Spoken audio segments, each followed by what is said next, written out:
नाम क्या हुआ आपका? हमारा नाम मुकुल प्रसाद है। कितने समय से रह रहे हैं क्षेत्र में और कितनी यादें जुड़ी 50 वर्ष से ऊपर हो गया। कितनी यादें जुड़ी हुई है आपके क्षेत्र? अरे सब याद है। बच्चों की शादी कार्यक्रम, खुशी दुखी सब। हमारे पिताजी यहाँ RI लिमिटेड में काम करते थे, समझे। और इनका दूसरा पुस्त जा रहा है। और यहाँ के जो स्थिति था, ये लिक्विडेटर पैसा खा के अब इसके क्या नाम है, जो फाइनेंसर हैं लोग, इन्होंने केस को उलट दिया। 7 बार जीते हैं केस को आप लोग जी, 7 बार जीते हैं। और लास्ट में गर्ग ने जवाब दिया है इस बात को कि मांस का लोथड़ा नहीं है कि आप नोट खाइएगा नोच नोच के। अभी हम पेपर दिखा सकते हैं आपको। तो इतना बड़ा आरोप भी लगा, उसके बावजूद भी न्यायालय ने आप लोगों को जाने का आदेश दे दिया। हाँ, जाने का आदेश दे दिया कि पैसा जो खा लिया। लिक्विडेटर पैसा खाता है, काम वही करता है। और लोगों ने आरोप भी लगाया कि डालमिया नगर में जो कार्यरत थे आपके पिताजी होंगे या जो भी कर्मी होंगे, उनका अभी तक पैसा भी बकाया है। हाँ। और उसके बावजूद भी हम लोग को जाने के लिए कह रहे हैं। हम PF ग्रेच्युटी नहीं लिए उनका, अभी सब उन्हीं के पास है।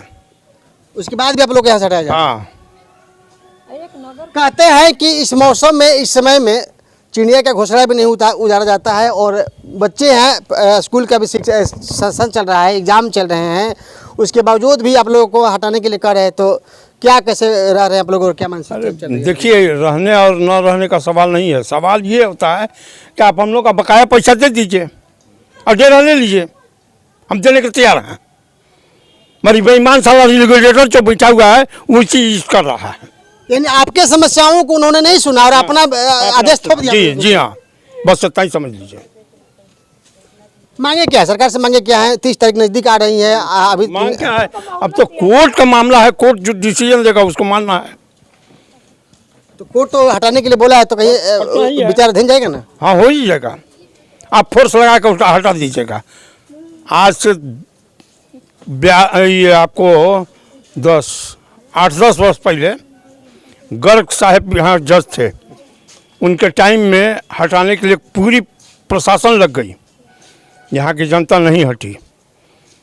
लास्ट में गर्ग साहब ने दिया कि नहीं, ये लोग रहेंगे, इनका बकाया पैसा दो, और इन लोगों को रहने दिया। सच्चाई ये भी है, जब तक पैसे मिलेंगे नहीं, लोग अपने पैर पर खड़ा नहीं होंगे तो किसी को हटाएंगे तो लोग कहाँ जाएंगे? बस यही समझ लीजिए।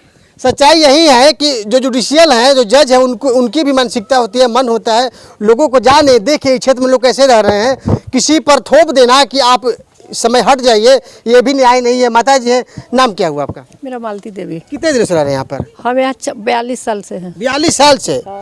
शादी ब्याह दुख सुख आप लोग इसी क्वार्टर में रह रहे हैं। सपना सजाए थे। हस्बैंड के 2 साल हुआ जॉब लगा हुआ और 2 साल बाद बंद हो गया, फिर बीच में 2 साल खुला और 2 साल बाद शादी के लिए बंद हो गया। हम लोग शादी होके यहाँ बच्चा यहीं आए तो मेरा 2 ठो बच्चा हुआ। यानी कि क्षेत्र में आप लोगों का दुख सुख यादें सब जुड़ी हुई सब है। जुड़ी हुई है। और उसी यादों को छोड़ करके अधिकारी इनके नाम पहला उठा, पैसा भी सब बकाया था, पैसा भी नहीं मिला, पैसा भी सब बकाया रह गया। जो जितना दिन ड्यूटी किए वो पैसा भी तो इनको नहीं मिला, तुरंत तो बंद हो गया। तो अब इसी वजह से हम लोग बच्चे के पढ़ाने के चलते रुके हुए हैं। अब बच्चे पढ़ के निकले, अब कहाँ जाए बुढ़ापा में, बताइए आप। समस्याएं गंभीर है। हाँ, समस्या। और न्यायालय का आदेश आपको पर थोपा जा रहा है। हाँ, थोपा जा रहा है कि आप एकदम खाली कीजिए। तो आप बताइए, अभी बीच भादों में, बीच मझधार में हम लोग कहाँ जाएं? हम लोग का समय दिया जाए तब ना हम लोग कहीं अपना व्यवस्था करेंगे। से 4 दिन रह गए हैं 30 तारीख आने वाले में। किस तरह से परेशानियों का आप लोग सामना करना पड़ रहा है आप लोगों को? हम लोग का बहुत दिक्कत है, बहुत समस्याएं हैं। इतना समस्याएं हम लोग का क्वार्टर खोजने पर भी नहीं मिल रहा है। कहाँ जाएं इस बरसात में, यही हम लोग का कहना है। बच्चों की पढ़ाई लिखाई भी है? नहीं, बच्चे तो पढ़ लिख लिए, छोटे थे, बड़ा हो गए, पढ़ गए। जिस जगह पर माताओं ने अपने बच्चों को जन्म दिया, पिता ने पुत्र को शादी किया, उस जगह को छोड़ करके जाने के लिए लोग कह रहे हैं, तो जाने को लोग तैयार नहीं है। कारण यादें जुड़ी हुई हैं, और वो भी यादें 1 साल की नहीं, 40, 50, 60 साल की, और उसको लोग जोड़ने या छोड़कर जाने के लिए कह रहे। चाचा है, चाचा क्या नाम हुआ आपका? सुरेंद्र प्रसाद श्रीवास्तव। कितना दिन इस क्षेत्र में रहते हुए हो गए आपको? हम 1955 में गांव से, छपरा जिला से मैट्रिक पास करके यहाँ आए। इंटर तक सासाराम कॉलेज में पढ़े, यहीं नौकरी हो गई, और उसके बाद कई जगह नौकरी हो गई, लेकिन कहीं नहीं जा कर के यहीं रह गए। यहीं क्वार्टर में अपना बसेरा बनाए, बाल बच्चे सब यहीं पैदा हुए। सब बाहर बाहर अपना ही रहते हैं। गांव का घर द्वार सब गंगा जी के कटाव में चला गया, घर पर कुछ नहीं है। इसी सहारे हम लोग जब से 84 से बंद हुआ, इसको अपना घर समझ करके या बाल बच्चे वगैरह सब यही पढ़े लिखे, समझ गए, यहाँ रहते रहे। बंदी के बाद से हमेशा हम लोग फैक्ट्री चालू करने के लिए सुप्रीम कोर्ट से केस लड़ते रहे। फैक्ट्री तो नहीं चालू किया, सरकार फैक्ट्री खरीद लिया। क्वार्टर कहा कि हमारे फैक्ट्री में ही इतना ज़मीन है कि हम 5 तल्ला मकान बनाकर एम्प्लॉय को रखेंगे। इस सारा गला क्वार्टर जो 1940 का बना हुआ है, जिसको न सीमेंट है न छड़ है, उस क्वार्टर को हम खरीद करके बोझा नहीं ढोएंगे, तो क्वार्टर नहीं खरीदा। और उसी समय से हम लोग इसको क्वार्टर को खरीदने के लिए प्रयत्नशील रहे। सुप्रीम कोर्ट से फिर बिहार सरकार में ट्रांसफ़र करा दिया गया। सुप्रीम कोर्ट में इसका वैल्यूअर कलकत्ता से बुलाया था वाटर प्राइस कंपनी को। वो वाटर प्राइस कंपनी कहा कि फैक्ट्री मर गया, फैक्ट्री निर्जीव चीज़ था, मर गया, इसलिए यहीं दफना दिया गया। और ये एरिया जो हो गया सो मुर्दघटिया हो गया। मुर्दघटिया का ज़मीन कोई रहने के लिए खरीदता नहीं है, लेकिन भूमि है, इसलिए लक्ष्मी है, इसलिए इसका कीमत 51,000 रुपये डिसमिल किया जाता है। सुप्रीम कोर्ट का हाँ, उसके बाद राजनीतिक कारणों से बिहार सरकार उसको अपने यहाँ ट्रांसफ़र करा लिया, समझ गए। उस समय चीफ मिनिस्टर थे लल्लू यादव। यानी कि लंबा लड़ाई आप लोगों ने फैक्ट्री को छोड़कर के जमीन के लिए भी लड़ा है। हाँ, मैंने समझ लीजिए कि चीफ मिनिस्टर थे लल्लू यादव, कहे कि हम लोगों के अफसरों को, वकील को पटना से जाना पड़ता है, दिक्कत होता है, इसको हाईकोर्ट में ट्रांसफ़र कर दिया जाए। हाईकोर्ट में ट्रांसफ़र हो गया, हाईकोर्ट में ट्रांसफ़र हो गया। उस समय से भी चलती रही इसके बारे में बात। लल्लू यादव जो है ग्लोबल टेंडर बोलते हैं वर्ल्ड बेसिस पर, इसके लिए निकला। कई पार्टियां, मैंने बॉम्बे से स्काई लाइट करके एक पार्टी आई, टाटा से रूसी मोदी हम लोग ड्यूटी कर रहे थे। हम यहाँ 98 में रिटायर हुए और 98 से यहीं पर थे। उसके बाद रूसी मोदी 98 में रिटायर हुए, लेकिन कंपनी को मजबूरी था, इसलिए 2013 तक हमको नौकरी में रखा यहीं पर, समझ गए। आज भी यहाँ पर का आदमी काम करते हैं। तो उस समय जब रूसी मोदी टाटा से आए यहाँ लेने के लिए, तो बिहार सरकार के अंडर में फैक्ट्री चला गया था। यहाँ लोगों से कहा गया, रूसी मोदी से यहाँ के मैनेजमेंट का ही, कि ऑफिस घूम लीजिए, फैक्ट्री के बाहर बाउंड्री देख लीजिए, ना आपको कोई रिकॉर्ड देखने को दिया जाएगा और न फैक्ट्री घूमने को दिया जाएगा कि क्या लेन देन है, क्या प्रॉब्लम है, क्या क्या बात है। अंतोगत्वा उनको भेजा गया अंत में भेजा गया चीफ मिनिस्टर के यहाँ। चीफ मिनिस्टर के यहाँ गए वो, तो उसी समय पहले उनके साले थे चीफ मिनिस्टर लल्लू यादव के साले उनके पीए थे। वो कुछ पैसा का मांग कर दिए। रूसी मोदी कहा कि हम न फैक्ट्री देखे न कागज़ देखे, क्या लेन देन है, क्या परिस्थिति है, हम पैसा ऐसे नहीं देंगे, हम फैक्ट्री देखेंगे, घूमेंगे, कागज़ पत्तर समझेंगे, उसके बाद जो। तो कहा कि नहीं, पहले दे दीजिए हमको और उसके बाद आपको परमिशन दिलवा देते हैं, आप जा कर के घूमिए, देखिए, फैक्ट्री लीजिए, और फैक्ट्री आपको दिलवा देंगे। लेकिन वो सौदा केवल लल्लू यादव आप में होगा, तीसरा कोई ये पीए बॉडीगार्ड कोई नहीं रहेगा, 2 ही आदमी के बीच में होगा, समझ गए। फैक्ट्री आपको दिलवा देंगे, लेकिन उसका सौदा 2 ही शेयर में लोग काम किया। अंत में मैंने नहीं तैयार हुआ, चला गया। उसके बाद हार गए, MP बन गए, रेल मिनिस्टर बन गए। तो रेल मिनिस्टर बन गए, उसके बाद रेलवे का भी कुछ पैसा बकाया था, इस फैक्ट्री को नीलाम करा दिए। और नीलाम करा करके रेलवे का पैसा मैंने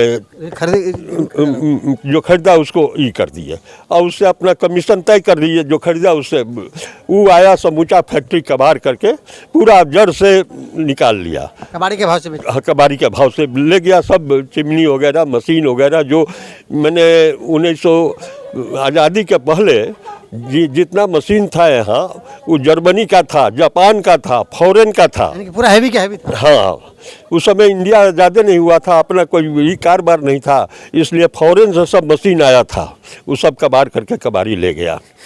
उसके बाद जो है सो लल्लू यादव बन गए थे रेलवे मिनिस्टर बन गए। तो मैंने स्टील फाउंड्री था, वहाँ थोड़ा सा ज़मीन में पूजा पाठ कराए कि यहाँ रेलवे का कारखाना बैठाएंगे। तो उस स्थिति में बैठाए कि आगे हम यहाँ के लोकल के लोगों को नौकरी देंगे और ज़मीन जैसे सब जगह की बात है, पेपर में निकलता है कि ज़मीन वहाँ लेकर के नौकरी दे दिए, वहाँ लेकर उसी मोटिव में थे वो कि इस एरिया के लोगों को यूनाइट करके उनको नौकरी देंगे या ज़मीन लिखवाएंगे। कहीं नहीं इसमें षड्यंत्र भी हुआ। बहुत षड्यंत्र, राजनीतिक षड्यंत्र भी होता रहा है। ये जो चाचा बता दे, जो पर्दे के पीछे की जो कहानी है, शायद हमें भी नहीं पता था कि इतनी लड़ाइयाँ लड़ी गई हैं और इन लोगों ने पैसे के लेकर के दोबारा जमीन को बेचा, किस तरह से रेलवे मंत्रालय लिया। जमीन है, इतनी जमीन है कि ये खरीद नहीं पाएंगे भारत सरकार।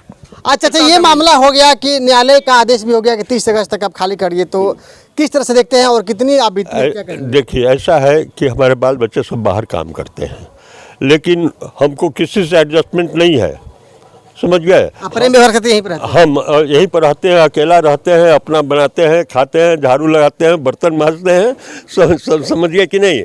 मैंने लेकिन किसी बाल बच्चे के पास, इसलिए कि 4 बच्चे हैं, उसके यहाँ जाकर रहिए तो दूसरा भी खफा होता है, तीसरा यहाँ जाइए तो चौथा खफा होता है। इसलिए अपना यहाँ स्थायी है, यहाँ इतना दिन से रह गए। ये सब हमारे बाल बच्चे परिवार है, जितने हमसे छोटे हैं सब, चाहे किसी कौम के हों, किसी जाति के हों, कहीं के हों, हम इनका कोई दुख होगा तो हमको भी दुख मालूम। पूरे जीवन की यादें जुड़ी हुई है इस मिट्टी से। आप समझ गए कि नहीं। अपना परिवार से भी छुट्टी पा गए हैं, सब बाल बच्चों के शादी से भी, ब्याह से भी छुट्टी पा गए हैं। तो ब्रह्मचर्य है अपना। हम तो मैंने एफिडेविट करके प्रधानमंत्री के यहाँ देने वाले थे कि अगर क्वार्टर हमारा खाली कर दिया जाएगा तो हमको इच्छा मृत्यु का परमिशन दिया जाए, लेकिन एफिडेविट का नाम पर यहाँ एसडीएम ऑफिस में तहलका मच गया। 11 लोगों को बताया जा रहा था क्या तहलका मच गया, समझ गए कि नहीं। तो एफिडेविट नहीं किए, सब लोग यही राय दिए कि सादे कागज़ पर मनसौदा बनाइए और स्टाम्प पेपर पर दस्तखत कीजिए और चीफ मिनिस्टर, उसके बाद मैंने गवर्नर, फिर प्रधानमंत्री, राष्ट्रपति, गृह मंत्री, chief justice India, chief justice high court, सबको कॉपी आप भेजिए। हम लोग मैंने आप ही आपने भेजने काम किया आप लोग? हाँ, मीडिया वाले आए थे और ईटीवी वाले आए थे, वो अपना ये किए, आज खबर किए, पेपर में भी आया, मोबाइल वगैरह पर आया, टीवी पर आया, लेकिन कोई एक्शन। ये लोग कहते हैं कि ऐसा कानून नहीं है कि किसी को, हम यदि अपने स्वेच्छा से मरे तो ये कानून है कि हम स्वेच्छा से मर जाए तो हमारे बच्चे को टॉर्चर किया जाएगा कि तुम बाप को तंग किए इसलिए बाप मर गया, समझिए कि नहीं। इसलिए ये लोग परमिशन कोई देंगे नहीं। देखिए, बात करते करते चाचा भावुक भी हो गए। पूरा जीवन इस क्षेत्र में गुजार दिया और अब आप कहेंगे उम्र की इस पड़ाव में कि आप निकल जाएं, तो इच्छा मृत्यु की स्वाभाविक है, लोग मांग करेंगे, क्योंकि आप इसी मिट्टी में जीना और इसी मिट्टी में मारना पसंद करते हैं। देखिए, अभी भी अगर आएगा कोई हमसे क्वार्टर खाली कराने के लिए तो पहले कहेंगे कि गोली मार दो हमको, उसके बाद क्वार्टर तुम्हारा है, अपना ताला बंद करो, सब लूट कर ले जाओ हमारा, समझ गए, हमको कोई मतलब नहीं है, लेकिन पहले गोली मार दो हमको। क्या नाम हो चाचा? हमारे पास कोई जिम्मेदारी नहीं है। 85 बरस हमारा उम्र हुआ। नाम क्या हो चाचा? सुरेंद्र प्रसाद श्रीवास्तव। सुरेंद्र प्रसाद श्रीवास्तव जी हैं, कह रहे हैं कि जब भी हम क्वार्टर कोई खाली कराएगा तो हम चाहे मरना पसंद करेंगे यहाँ पर।